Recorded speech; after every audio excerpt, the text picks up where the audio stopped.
بسم اللہ الرحمن الرحیم۔ السلام علیکم ورحمۃ اللہ وبرکاتہ۔ الحمدللہ رب العالمین والصلاة والسلام علی اشرف الانبیاء والمرسلین نبینا محمد وعلی آلہ واصحابہ اجمعین وبعد۔ ہمارے سامنے علمی و دعوتی خیانت اور فکر و تحریر پہ اس کے اثرات، اس عنوان سے جو بات چل رہی ہے اس میں علمی خیانت کے مظاہر، علمی دعوے داری کے مظاہر کیا ہیں۔ ساتویں بات جو ہمارے سامنے ہے وہ یہ ہے کہ کتاب کو غیر ضروری امور اور بے فائدہ چیزوں سے بھر دینا۔ ایک آدمی کتاب لکھے اور کتاب کو جو بنیادی باتیں ہیں، جو اہم باتیں ہیں، اس کے علاوہ غیر ضروری چیزیں، حاشو، زوائد، ایسی چیزوں سے کتاب کو بھر دینا، کتاب بڑی ہو جائے، کتاب بوجھل ہو جائے، یہ بھی علمی دعوے داری اور علمی خیانت کا ایک حصہ ہے۔ ایک دم مرکز، ایک دم ضرورت کی چیزیں، ضروری حوالے، ضروری مباحث کتاب کے اندر ہونا چاہیے۔ تو کتاب کو غیر ضروری امور اور بے فائدہ چیزوں سے بھر دینا یہ بھی علمی خیانت ہے۔ کہتے ہیں علمی خیانت کی ایک شکل یہ ہے کہ کتاب کو غیر ضروری امور اور بے فائدہ قوالت سے بھر دیا جائے۔ یعنی کیا مطلب؟ ایسی چیزیں جو ضروری نہیں ہیں اور بے فائدہ لمبا کیا جائے، ایسی لمبی لمبی باتیں، ایسی باتیں جو مفید نہیں ہیں لیکن اس کو لکھ دیا جائے، ڈال دیا جائے کتاب میں، جس سے کتاب کیا ہو جائے؟ لمبی ہو جائے۔ اس کے بعد کہتے ہیں بلکہ یہ ٹھنڈ لوہے پر ہتھوڑا مارنے جیسا ہے۔ ایک مثال ہے، یہ ایک مثال ہے۔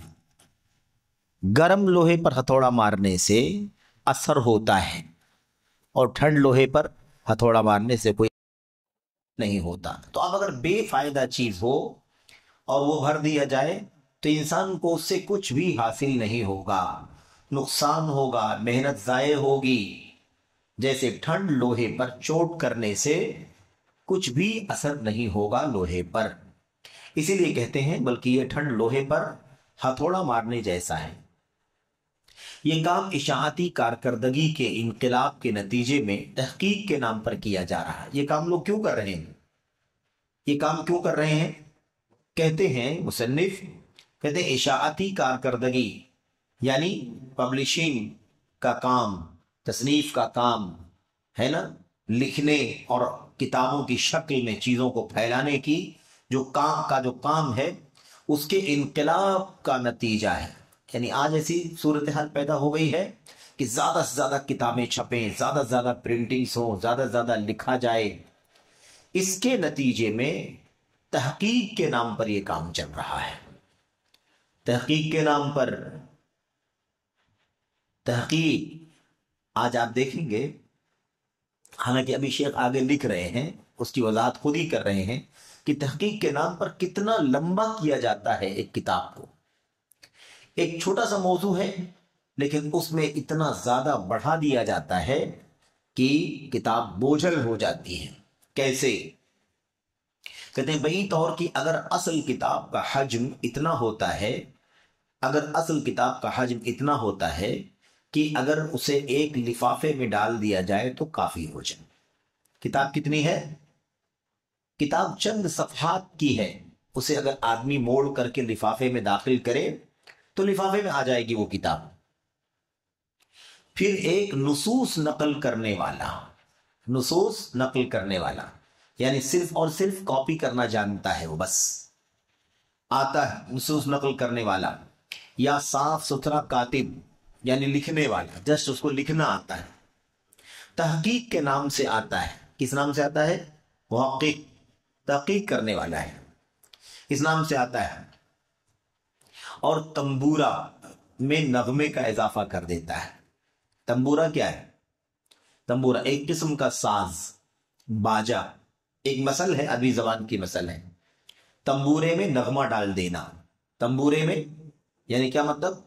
ساز ہے، بجانے کی چیز ہے. اب بجانے والا بجا رہا ہے تو اس کے ساتھ میں نغمہ، یعنی کیا مطلب؟ لہر، لے جو ہوتی ہے، مٹھاس جس سے پیدا ہو جاتی، آواز میں شیرینی آ جاتی ہے، آواز میں مٹھاس آ جاتی ہے، ایسی چیز کا اضافہ کر دے.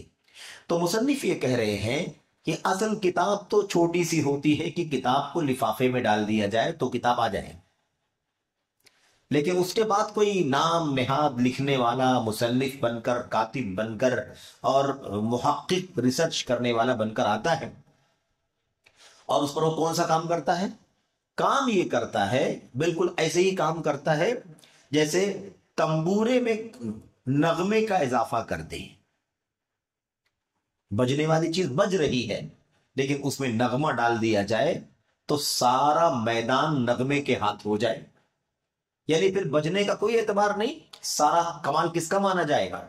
نغمے کا مانا جائے گا، جس سے آواز میں مٹھاس آ گئی، آواز میں شیرینی آ گئی. یہی حال ہے آج کل کہ اصل کتاب چھوٹی سی ہے اور اس پر محقق آتا ہے اور اس میں بہت ساری لمبی چوڑی چیزیں ڈال کر کے اپنا نام لکھ کر کے کتاب کو شائع کر دیتا ہے. کتاب ایسا لگتا ہے کہ ساری محنت، ساری کوشش، ساری کارکردگی کس کی ہے؟ اس نئے مصنف کی ہے، اصل کتاب والے کی کوئی قیمت نہیں ہے. تو کہتے ہیں کہ اس کا مقصد کتاب کو حواشی اور تعلیقات سے بوجھل کر دینا ہوتا ہے. حواشی اور تعلیقات، ہاں، فوٹ نوٹ، حاشیہ، تعلیق، نیچے نوٹ لگا کر کے کتاب کو بوجھل کر دینا. درا حال ہے کہ وہ اخلاق کی کیچڑ میں لت پت ہوتا ہے، غلطیاں بھری ہوتی ہیں، غلطیوں کا کیچڑ ہوتا ہے جس کے اندر وہ کیا ہوتا ہے؟ ڈوبا ہوا ہوتا ہے. لیکن کتاب اچھی خاصی ضخیم موٹی بنا دیتا ہے. یہ بھی کیا ہے بھائی؟ یہ بھی تعلم، علمی دعویداری کا نتیجہ ہے. آدمی اپنے آپ کو یہ ظاہر کرنا چاہتا ہے کہ میں باحث ہوں، محقق ہوں، میں نے کتاب کا ریسرچ کیا ہے، کتاب کے اندر جو بھی ضرورت کی چیزیں تھی میں نے اس کو بڑھا دیا ہے، کتاب مفید ہو گئی ہے، نفع بخش ہو گئی ہے.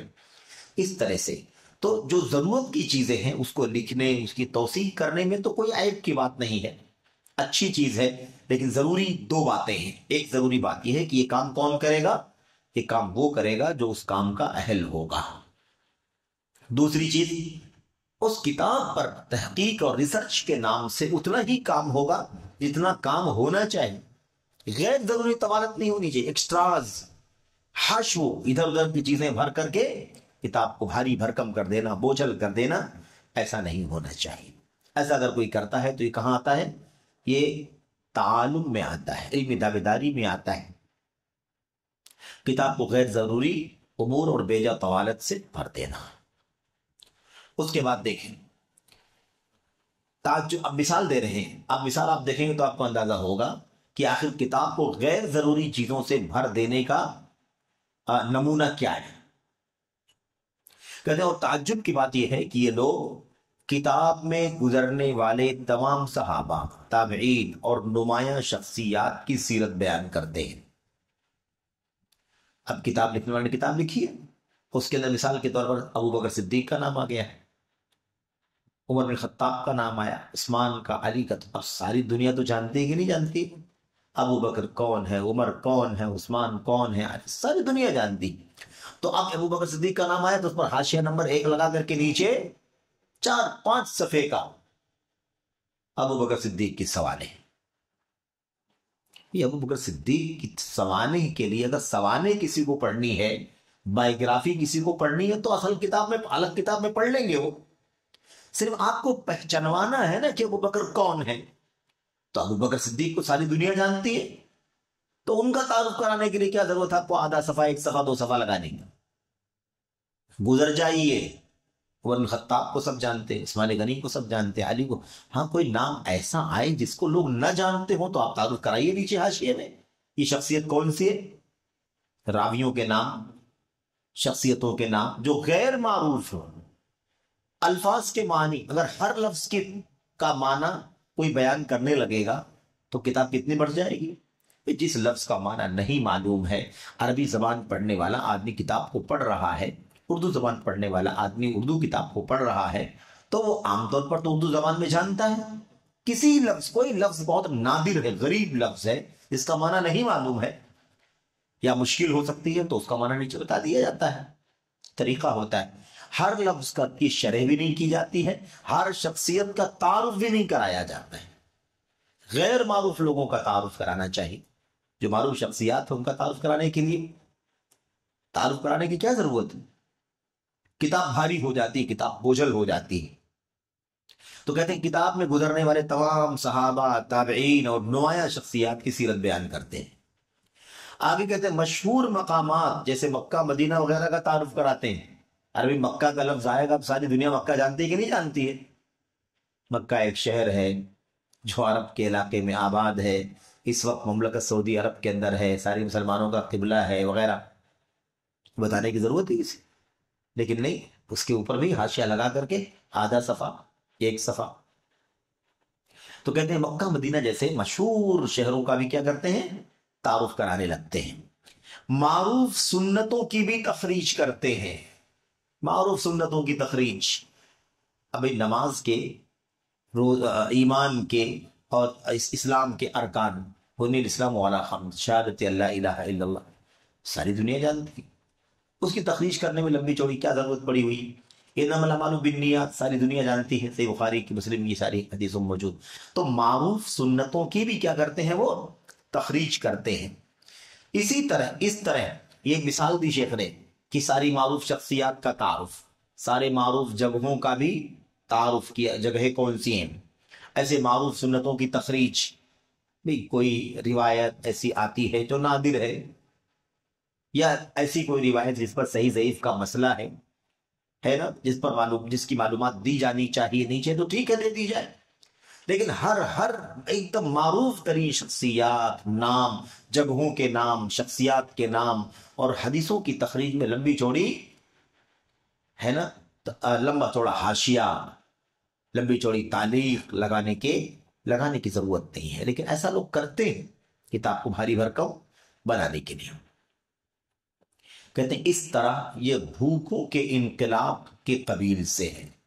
بھوکوں، یہ ساری اصطلاحات، یہ ساری تعبیرات علامہ بکر بن عبداللہ ابو زید کی ہیں، جو بہت ہی بڑے ذہین اور عالم اسلام کے ایک معروف شخصیت تھے۔ تو انہوں نے کیا لکھا؟ یہ بھوکوں کے انقلاب۔ بھوکوں کا انقلاب کسے کہا جاتا ہے؟ معنی کیا ہے اس کا؟ بے انتہا عشوائی اور بدنظمی۔ یعنی کیا مطلب؟ سرے سے کوئی سسٹم ہی نہیں، ایک دم جنگل، ایک دم ہے نا بدنظمی، جس کو لاقانونیت، عشوائیت جس کو کہا جاتا ہے۔ بھوکوں کا انقلاب کیسا ہوگا؟ بھوک ایسے بھی انسان برداشت نہیں کر پاتا ہے، اور اگر بہت سارے بھوکے ہوں اور کئی دن سے بھوکے ہوں، اگر ان کے سامنے اگر کھانا آ جائے، ایک پیالہ اگر آ جائے کھانے کا، تو کیا ہوگا؟ انقلاب آ جائے گا کہ نہیں آ جائے گا؟ تو کہتے ہیں جیسے بھوکوں کا انقلاب جانتے ہیں نا ہم لوگ، بالکل یہی حال ہے ان لوگوں کا۔ کوئی نظم ہی نہیں ہے، بس کسی طرح سے اپنی کتاب کو جیسے تیسے بھاری بھرکم بنا دینا، سارے ناموں کی تخریج، سارے ناموں کا تعارف، ساری شخصیات کا تعارف، سارے مقامات کا تعارف، ساری حدیثوں کی تخریج، کس طرح سے یہ لوگ کرتے ہیں۔ کہتے ہیں یہ تو تحصیل حاصل ہے۔ یہ تو تحصیل حاصل یعنی کیا مطلب؟ پہلے سے ہی معلوم ہے، تو پھر کیوں اس پر محنت کی جا رہی ہے کہ ایک حاصل چیز کو کیا حاصل کرنا ہے؟ تحصیل حاصل ہے۔